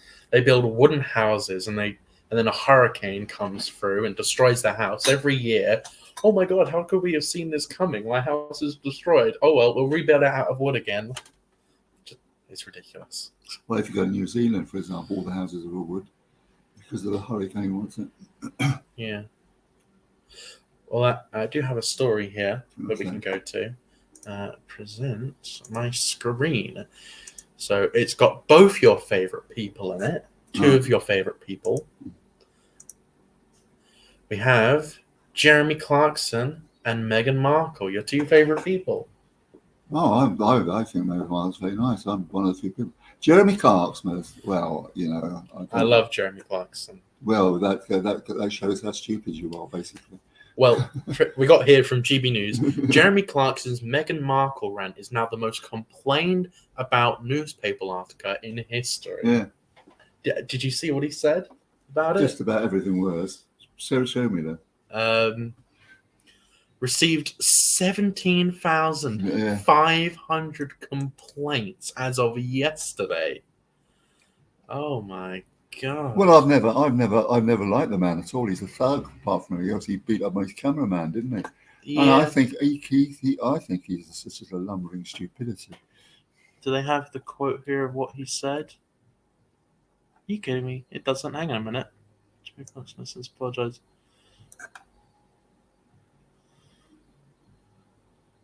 Okay, here we go. The published piece on Friday, Clarkson wrote about how he dreamed of Meghan Markle being paraded through the town, publicly shamed, adding that everyone who is my age thinks the same way. Obviously, it's Jeremy Clarkson. He's going to be as outlandish as possible. But he basically said, she should be marched through the streets naked and have excrement thrown at her. I'm surprised it's only 17,000 people. I mean, he annoys everybody, I think.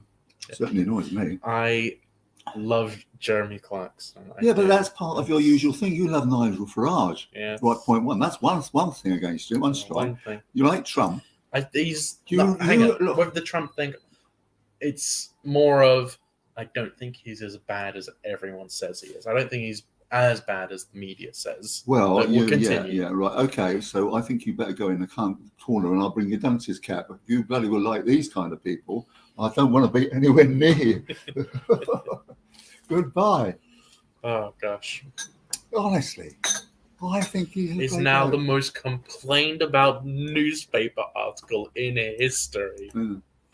Why anyone is shocked by what Jeremy Clarkson said is beyond belief. How anyone is surprised that he said this. That's because Everyone's in shock and horror. Oh my God, how could Jeremy Clarkson say this? Jeremy Clarkson always says things like this. He always says the most outlandish, the most ridiculous Oh things. yeah, only to people like you. I mean, he doesn't. No, but it doesn't. I don't know why it's shocking people that Jeremy Clarkson said something ridiculous. Well, because these people have certain standards about what should be said. Being just slugging off her for no reason whatsoever is I just think there's a meaningless. reason. Absolutely meaningless, and he's a meaningless individual. He's just a pain on the blot on the planet. And you and your bloody gang, you actually said that you like Farage. Well, he's very, very well. I've happened to shake hands with him. Bloody hell, good. Don't want to do that again. I might catch something really bad. Well, okay. So 40 years in jail. Do you see that? No, yeah, we'll get to that in a second. Oh, All right. great. So we have another story here from GB News. Listen, I'm not really interested in your fashion parade, which includes bloody Farage, Trump. If Nigel Farage. Farage starts running again, I am going to be working on his as a campaign staffer. I'm going to get a job on his campaign. I will. Good. And I'll make sure to go door to door in Lewis. I'll make sure to come to your house and talk to you about how amazing. Yes, Nigel but Farage, then, I'll but hand then you you his will have a pamphlet. bottle of a pail of hot water poured over your head. I've got one out there ready for you to come in along when you're coming along. Farage. God, dear, oh dear. What a stupid man. He's a very boring man, actually. He's a boring man to you because you're not interested in what he says. Oh, so you're ascribing to me what I think and what I do, right? Well, you are actually telling me that what I think, aren't you? I'm saying you don't agree with him, do you? You don't agree with him. You don't like what he says, right? Yes. Right. Your opinion. Because you don't agree with what he says and you're not interested in what he says, therefore you find him boring. That's what I'm saying. You don't like him. You find him boring because you don't like what he says. Oh, that is a very stupid connection. I mean, real Max, honestly. If I were you, I should shut up now because you're just making a fool of yourself. All right. Okay. Right? All right. Well, we'll move to the next story then. No, you don't. I'll Yeah, go we home. will. I've had enough. Well, here's the next story. Here we go. Oh, it's your friend. Trump faces 40 years in jail after being charged with insurrection. Will Will- never be president again. Right. When did that come out? This morning? Yeah. Did it? Oh, right. And if he's been officially charged, which it seems like he has, he cannot become president. Be in jail, won't he? Or he's facing 40 years in jail. So here's the thing. Right, okay, here's my first question. Do you think Trump will see a day in jail? I don't know why. Yeah, why? Do you think he'll ever see a day in jail? He's a billionaire, the former president. Yeah. Do you think he'll really ever see a day in jail? Don't know. Can't answer that question. Okay, Well, here's my second. He should be in. He should be in. Well, here's the thing. If he does go to jail, I mean, Trump has some fanatic supporters, we'll say. Some of his supporters are a bit over the line, we could say. Would you agree with that? I think, first of all, they're very stupid. And secondly, if they're going over the line, it is a serious offence. I mean, we all watch Joseph State, and those people are just absolutely savages. It's awful. They were mostly peaceful protesters. That's all they were. That's all they were. I'm not saying. Oh, you're trying to. Right. I'm Okay. trying to. Look, if you don't go over the corner and put your dunces in, Cab, I'm leaving. Goodbye. Thank you very much. Something silly. Sit back down. No. I've had enough. Really. That's all. Ta-ta. All right. Goodbye then. Okay. All right. See you later. Oh, you are actually going? Why? What's the point of sitting here? You'll just drive me around It's the the bend. I'm purposely pulling your leg. Okay. Sit back down. Stop being stupid. Hey, right. That's my last. That's Oh, that's the last one, is it? Don't call me names. Don't tell me to stop being stupid. Excuse me. You are- Don't call you names. What have you been doing this whole time? All right, go get Keith. Tell him to come in for the last part of the show.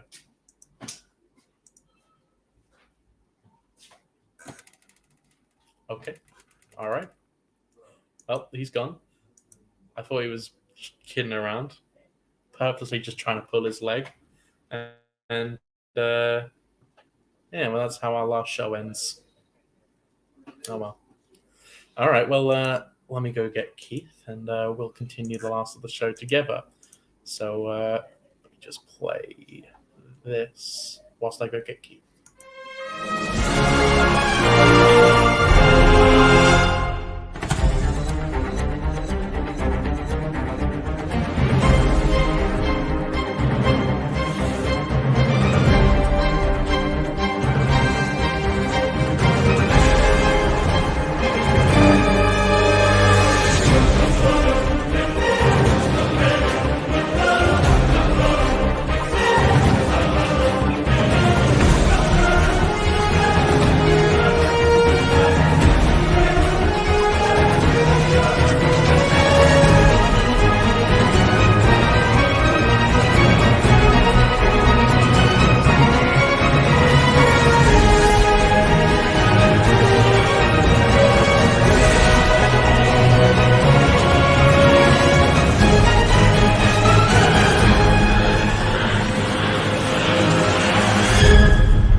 Okay.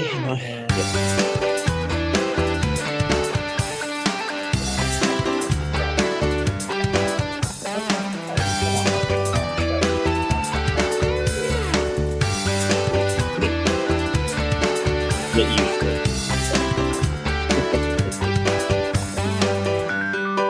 Don't change. You don't get right. But I like this makes good television. Hopefully, they keep it over. We love it. We love it.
Okay, and we're back.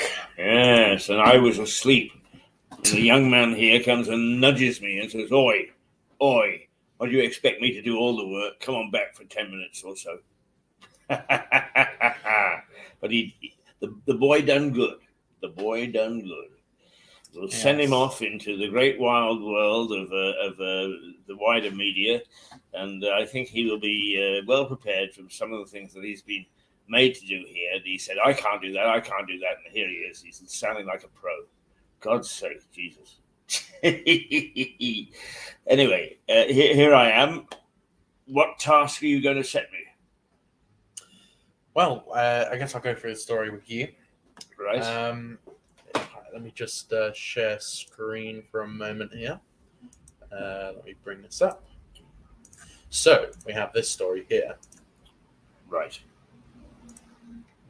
This is about Donald Trump? Yes. Right, okay. Yeah. Do you want to read the title? Yes, Donald Trump faces 40 years in jail after being charged with insurrection. He will never be president again. Now, I don't know who's saying that.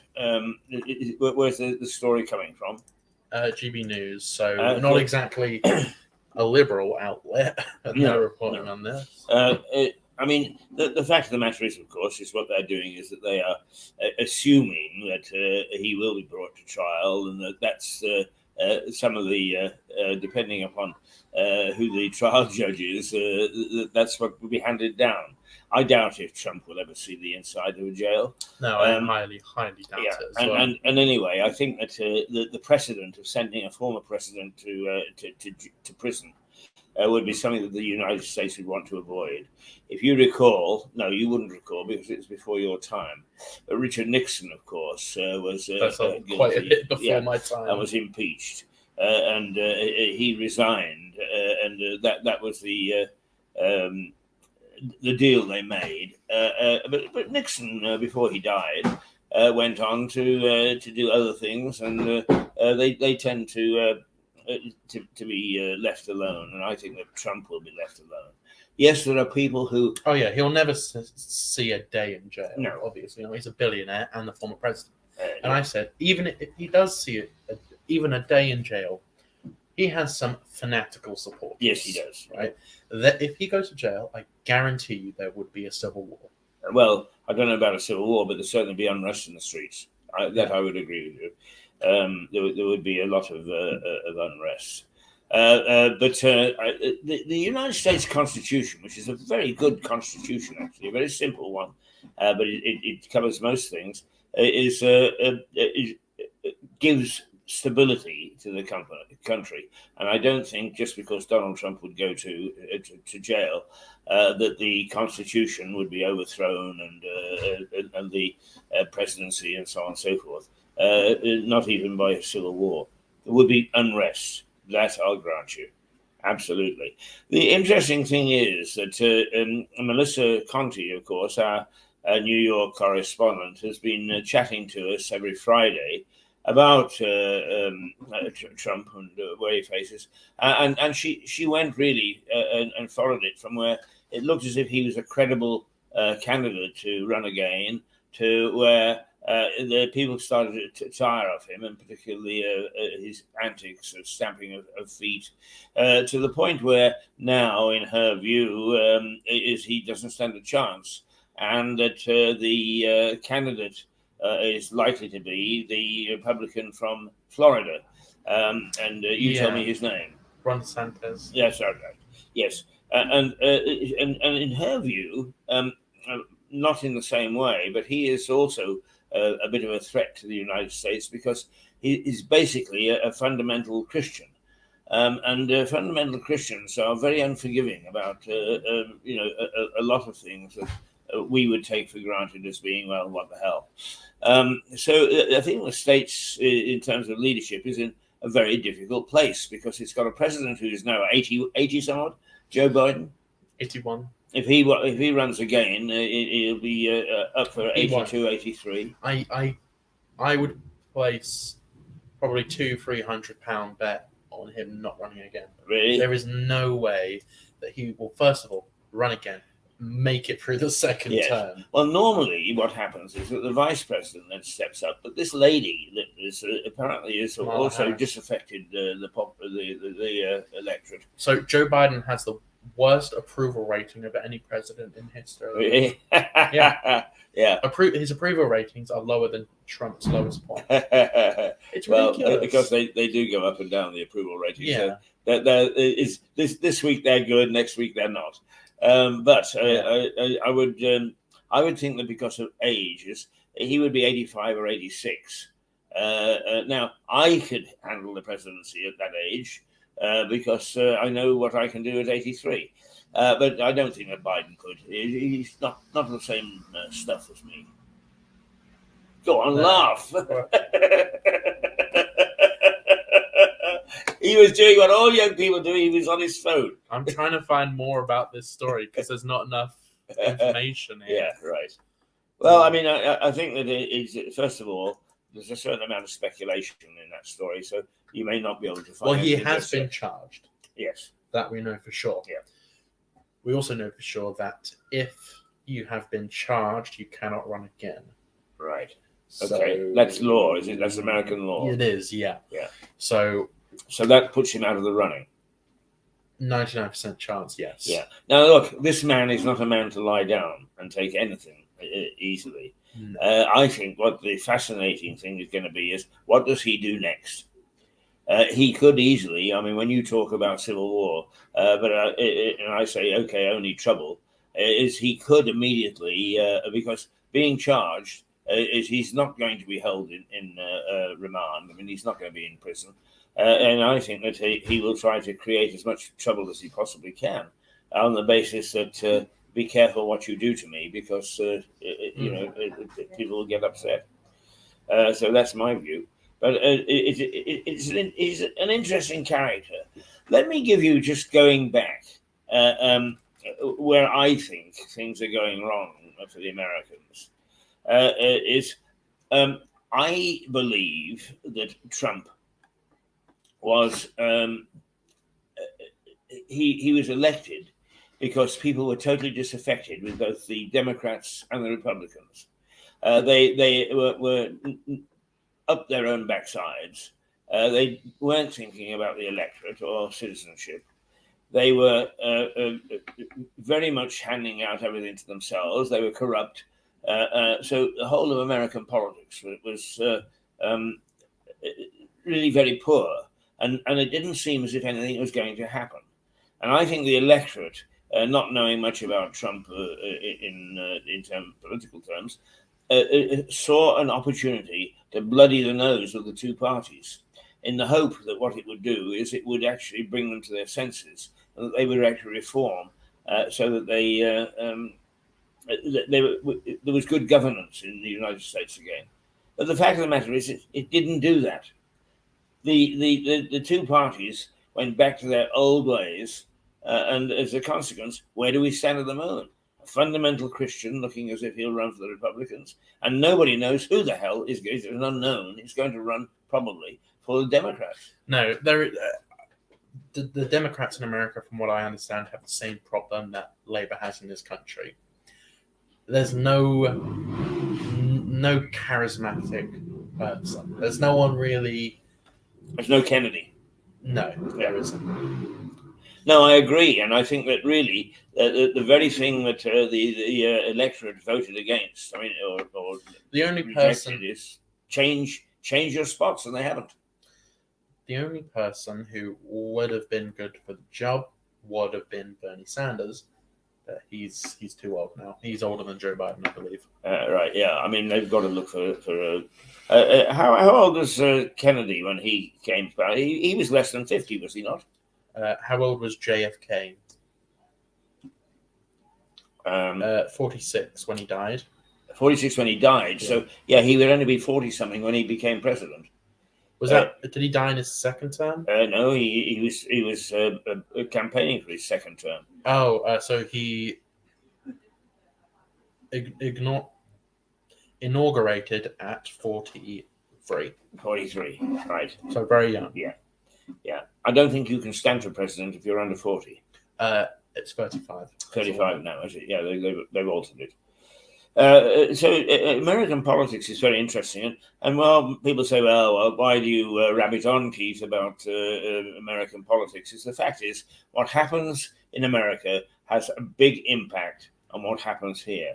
For instance, a new president, we would hope, would see the so-called special relationship. And some presidents have it and some presidents don't. Biden is very iffy about it. And actually, strangely enough, because of the very deep Irish roots of the Kennedys, they weren't particularly keen on a special relationship with the UK either. Well, did you ever see the clip of a reporter asking Joe Biden a question, and he stopped and went, what company are you for? And the person goes, oh, I'm for the BBC. He goes, oh, I'm Irish, and walks away. Oh, no, I haven't seen that. That was yeah. A ridiculous. Well, I mean, that shows the depth of or shallowness, actually, of Biden. I've never been a fan of Biden. I mean, when he was mooted, it was the old system coming out. They, just the same as this country needs reform in politics, America needs a reform in Everywhere politics. Needs reform in politics. Well, you see, actually, you may not approve of it, but where you've got authoritarian regimes or semi-authoritarian regimes is like Russia, for instance. We know that Putin is there, and the likelihood of anybody else coming on while Putin is still alive is very remote. Whereas with us, we don't know what's going to happen every 4 years. And particularly with the Conservatives in the dreadful mess that they're in at the moment, is we don't know who is likely to be Prime Minister next week, let alone next year or in 4 years' time. So politics is in a hell of a mess. And because politics is in a hell of a mess, it means that the world is in a hell of a mess. And on top of that, of course, it gives rise to all these silly woke people who prance around on a one-issue thing, but they make enough noise that people start to pay attention to them. And it's crazy, absolutely crazy. I mean, I cannot believe that the stupid decisions that were made at a fairly high level about slavery, just because we were slave traders in the 17th and 18th century. I mean, that's crazy, absolutely crazy. But they were very selective because Bristol really took a pounding. But the MP for Lewis in the late 1700s, early 1800s, I think, perhaps a little earlier than that, who was Jack Fuller, Mad Jack Fuller, was a slaver. He made all his money out of slavery. And there was barely a whisper from anybody. And yet, right down the road, he lived right down the road. There is a Fuller's Passage there, named after him. He traded here. And yet... I think they would care if they actually knew about the history of this. Well, perhaps it's escaped them, which shows just how shallow their research is. But you know, it is funny, isn't it? Those people will happily use television to, further their cause. Who was responsible in the main for us having television the way we know it today? Mad Jack Fuller, because he spent a lot of his fortune. Yes, it was made from slavery. He spent a lot of his fortune on Faraday. Faraday was a researcher at, I think, Cambridge University, who looked at radio waves. And there is a thing now known as Faraday's cage, which is to do with how you can spread radio waves. But it was the basis for developing TV. Now, he also bought or paid for the lighthouse at Eastbourne, the lifeboat at Eastbourne.